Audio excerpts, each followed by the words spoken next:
Jadi Yosodipuro itu kan juga dikenal sebagai Bapak Renaissance, Yosodipuro I ya. Iya.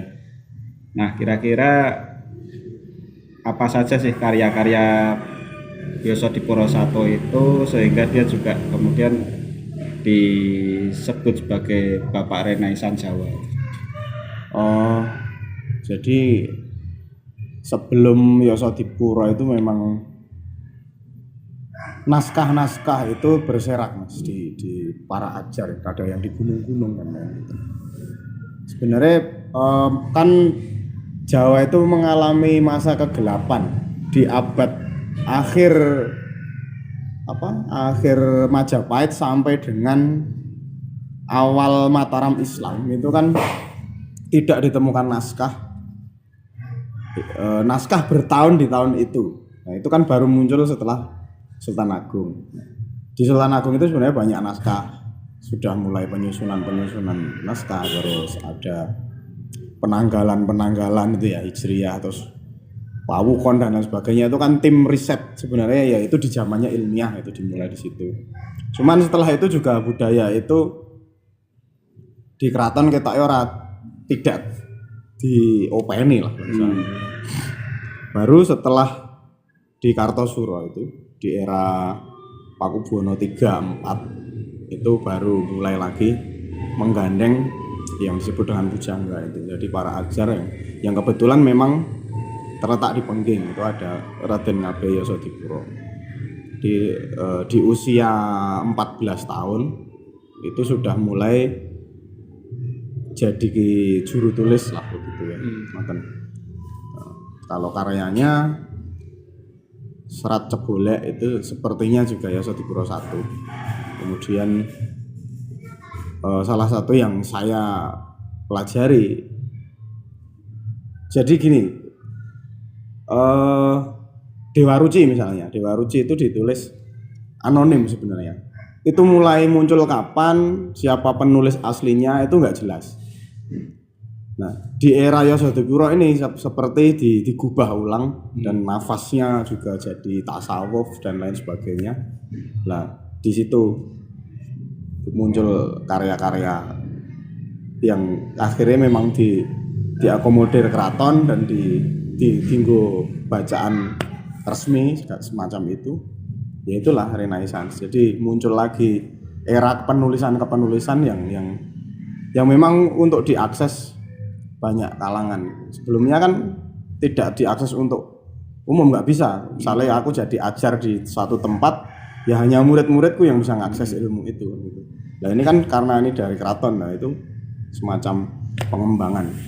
Dan kemudian bisa dinikmati oleh publik itu. Ya, semacam itu. Nah, terus seperti misalnya, mohon maaf, saya bukan bermaksud lancang, ning sepertinya Serat Ulang Reh Pakubuwono Sekawan, panjenengan dalam Pakubuwono Sekawan itu kan terkenal Serat Ulang Reh itu juga atas jasa Yosodipuro I dan II. Jadi ya pokoknya disusun oleh penulis. Nah, tadi kan disebutkan tentang Serat Dewa Ruci ya, yang menjadi salah satu karya dari Yosodipuro. Nah mungkin bisa dijelaskan sedikit mengenai Serat Dewa Ruci itu seperti apa, kemudian juga isinya tentang apa? Sedikit Mas, ke Renaissance itu. Jadi memang ada penulisan ulang terhadap karya-karya lama yang mungkin produk sudah hampir tidak bisa diakses. Itu tadi ada penulisan salah satunya Dewa Ruci. Dewa Ruci itu sendiri kan menurut Seno Sastro Amijoyo penulisnya bernama Empu Ciwamurti. Cuman itu ya ora jelas, enggak apakah benar seperti itu karena yang nama pena atau nama pena atau nama sungguhan itu juga enggak bisa dikonfirmasi. Dan Empu Ciwamurti itu sendiri siapa juga enggak jelas. Kalau menurut Purbacaraka itu ya anonim, dia muncul anonim. Mungkin enggak tahu dulu awalnya dari mana, pokoknya anonim. Apa terus arep disematkan kepada Sunan Kalijogo atau siapa, itu juga angel. Dan itu dimasukkan dalam epos besar Mahabharata. Itu masuk. Nah, itu di zaman Hindu sudah ada. Di Bali itu di Bali judulnya Nawaruci, kalau di Bali Nawaruci, dan di Yosadipuro ini menulis Dewa Ruci dengan penokohan Bima sebagai lakon utama yang melakukan laku dari gurunya Durna ini untuk perintah mencari air Tirto Perwito Mahaning Suci itu ya, atau Tirto Perwito Sari, ada yang menyebut seperti itu. Nah, mungkin salah satu apa ya? Lagu nih. Jadi beberapa lagu sampai laguke terus artinya apa? Yang paling yang paling bisa mewakili dari Dewa Ruci gitu. Mungkin ada beberapa. Itu kan memang, nah di gubahnya itu kan menggunakan sastra baru gitu. Maksudnya enggak baru, sastra pertengahan Jawa. Itu nganggo tembang-tembang, ada di sana ada beberapa tembang, ada Dandang Gulo yang kayaknya paling panjang. Terus ada Sinom, ada dan lain-lain, ada beberapa. Menceritakan dari awal sampai akhir itu dengan rima dan guru lagu, guru wilangan standar tembang Jawa. Mungkin yang menarik salah satu yang di situ. tadi berkaitannya misalnya dengan ajaran tasawuf tadi. Oh iya. Ya. Dan tasawuf misalnya di sini. Di bait kelima tembang Dandang Gulo yang pertama. Di Dandang Gulo pertama di bait kelima itu ada peristiwa ketika Werkudara atau Bratasena ini pamit kepada keluarganya untuk berangkat mencari air suci ini tadi. Itu dihalangi oleh keluarganya, ibunya, pokoknya adik-adik dan kakaknya ini gundeli, jangan sampai diizinkan. Cuman ini bersikeras karena ini adalah tugas atau ini adalah sebuah perjalanan suci, ini adalah sebuah laku, maka apapun tidak akan bisa menghalangi. Gitu. Tembangnya ini. Werkudara miyasa nauri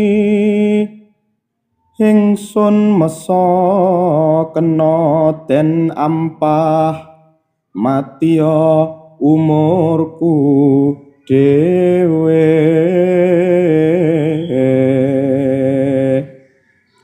wong nedya mreh pinutus panunggale yang maha suci.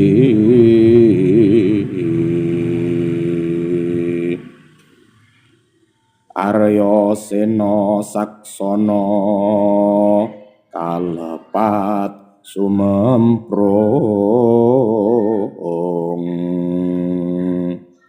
Sri Narendra Yudhistira miwahari katiga ngun-nguntan sipi lir tinebak mong tuna.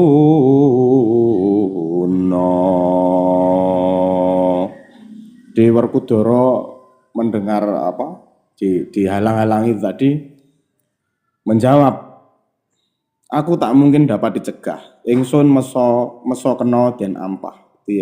Ini sudah tekad saya. Mati ya umurku dewe. Kalaupun mati ya itu ajalku. Serah masalah. Umur-umurku dewe. Wong nedya mrih pinutus. Aku ingin mencari yang diperintahkan oleh Guru Durna itu. Panunggale yang maha suci. Untuk bersatu dengan yang maha suci.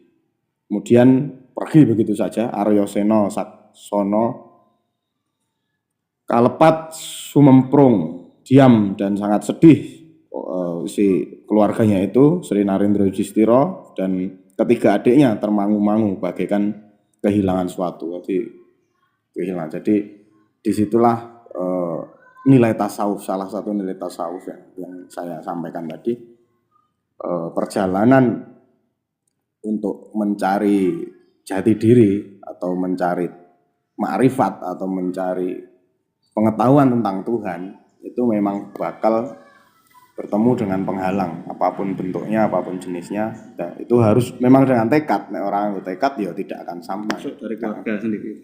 Bebas. Termasuk dari keluarga sendiri. Iya, ya dari manapun. Yang biasanya paling besar memang dari keluarga. Ketika orang ingin mempelajari sesuatu, ingin mencari sesuatu yang itu sifatnya inti, karena itu kan sudah masuk ranah idealisme.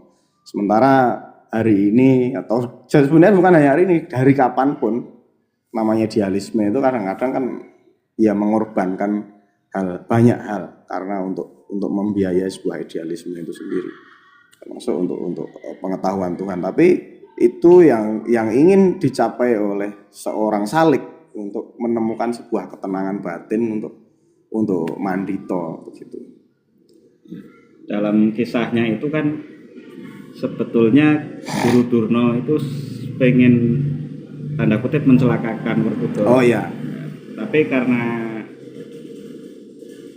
sendika dawuhnya Werkudara, kemudian bulatan tekadnya tadi, kemudian membuat selamat. Nah itu mungkin bisa dibahas kilas. Itu juga ada dua cara pandang sebenarnya. Ada yang melihat sebenarnya Durna itu tahu bahwa Bima itu mampu untuk mengadakan perjalanan spiritual itu.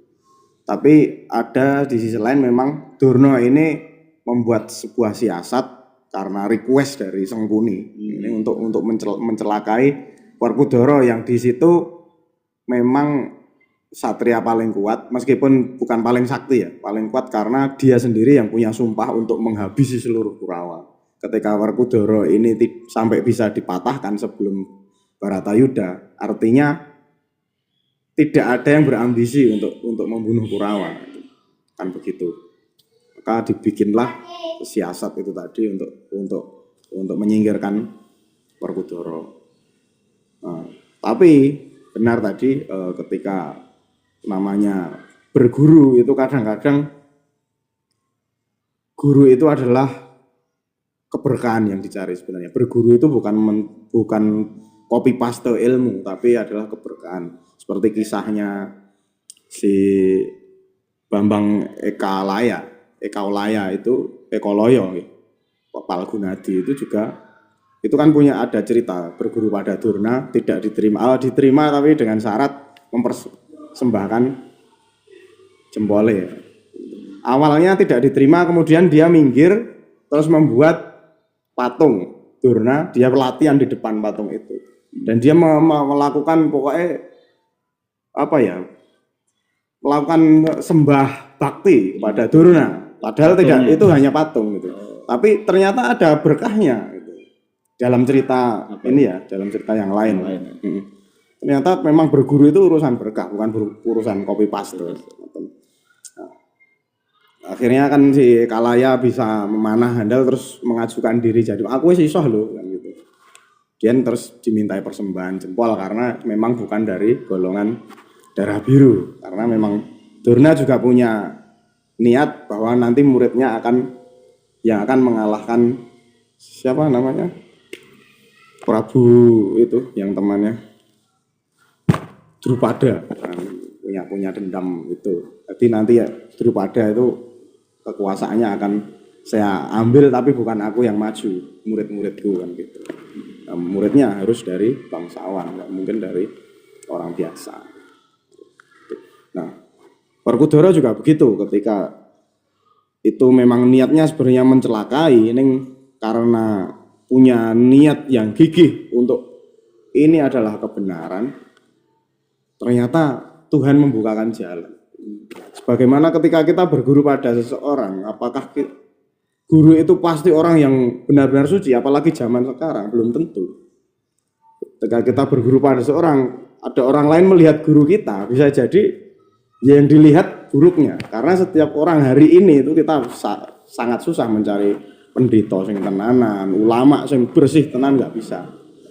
Sementara orang melihat buruknya terus kita menerima itu sebagai keburukan dan kita akhirnya goyah dalam berguru, ya itu hilang keberkahan. Jadi begitulah dalam berguru itu memang akhirnya ya sami'na wa ta'na. Akhirnya nanti Tuhan sendiri yang akan membuka jalan. Teman belum bahas yang tentang awalnya kalau sing jadi Dewa Ruci kuwi sing menurut sampean kalau Gilmes apa? Gilmes apa? Gilgamesh. Di Oh ya. jadi seolah-olah lagi bercerita awal tentang Dewa Ruci kuwi sing mirip karo Gilgamesh. Oh ya, Gilgamesh. Jadi Dewa Ruci ini ada yang mengaitkan dengan kisah Gilgamesh itu sekitar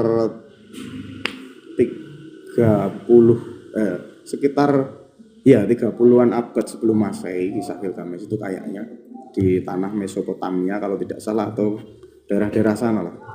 Kemiripannya apa itu?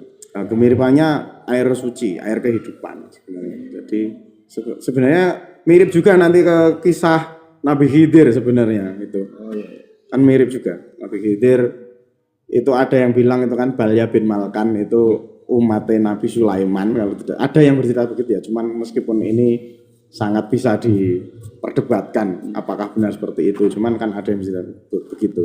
Yang beliau ini meminum air Ma'un Hayah yang sejatinya secara skenario itu bakal jatah Nabi Sulaiman, cuman diminum oleh Balya bin Malkan ini, dan akhirnya dia hidup abadi. Kisahnya begitu kan, kisahnya begitu.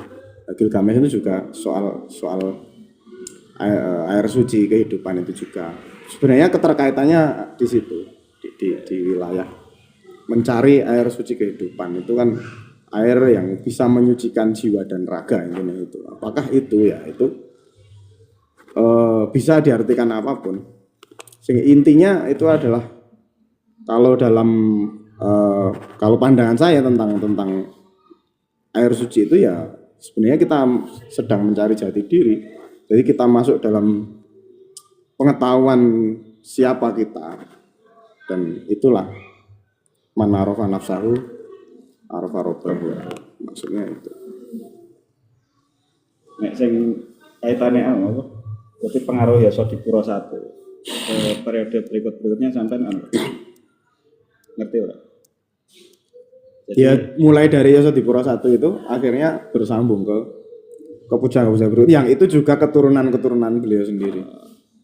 Termasuk Sastra Negoro ya, Yasodipuro 2. Jadi sebenarnya dalam catatannya Purbacaraka, saya lupa ada tokoh yang sebenarnya kita susah membedakan karya Yasodipuro itu apakah ditulis Yasodipuro 1 atau 2 karena kedua-duanya ini muncul saling hampir bersamaan, meskipun ini generasi tua, ini generasi muda, ini menulis secara bersamaan.